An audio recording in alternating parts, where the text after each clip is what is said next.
లో social media వేదికగా సాగుతున్న అసభ్యకర పోస్టులు, విద్వేషపూరిత ఫ్లెక్సీలపై రాష్ట్ర ఉన్నత న్యాయస్థానం తీవ్ర ఆగ్రహం వ్యక్తం చేసింది.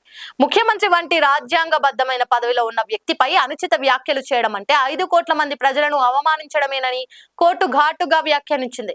సోషల్ మీడియా కేసుల్లో తనపై జారీ అయిన లుకౌట్ నోటీసులను రద్దు చేయాలని కోరుతూ YCP social media in-charge Sajjala Bhargav Reddy దాఖలు చేసిన పిటిషన్ పై విచారణ సందర్భంగా న్యాయస్థానం ఈ కీలక వ్యాఖ్యలు చేసింది. పోలీసుల వైఫల్యం వల్లే రాష్ట్రంలో ఇటువంటి పరిస్థితులు నెలకొన్నాయని హైకోర్టు మండిపడింది.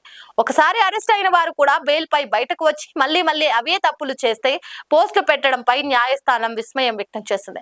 నిందితుల పట్ల పోలీసులు ఉదాసీనంగా వ్యవహరించడం వల్లే చట్టం పట్ల భయం లేకుండా పోయిందని అభిప్రాయపడింది.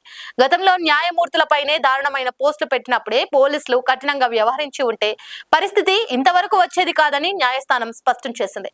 ఫ్లెక్సీలపై రాస్తున్న భాషను కూడా హైకోర్టు తప్పుబట్టింది. మేము చేయబోతే విధ్వంసం కోసం ఎదురు చూస్తున్నామని ఫ్లెక్సీలపై రాయడం ఏమిటని నిలదీసింది. ఎవరైనా ధ్వంసం చేస్తారు, రాష్ట్రాన్నా లేక ప్రజలనా అని పిటిషనర్ తరపు న్యాయవాదులను ప్రశ్నించింది.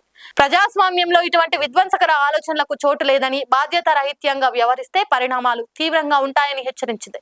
రాజకీయ విమర్శలు చేయవచ్చు కానీ వ్యక్తిగత దూషణలు, అరాచకాన్ని ప్రోత్సహించే వ్యాఖ్యలు ఉపేక్షించలేమని కోర్టు పేర్కొంది. సజ్జల భార్గవ్ రెడ్డి పిటిషన్ పై విచారణ వాయిదా వేస్తూ సోషల్ మీడియా అరాచకాలపై కఠిన చర్యలు తీసుకోవాలని పోలీస్ శాఖను ఆదేశించింది. నిందితులు ఎంతటి వారినైనా వదిలిపెట్టవద్దని, వ్యవస్థలను కించపరిచే వారిపై ఉక్కుపాదం మోపాలని సూచించింది.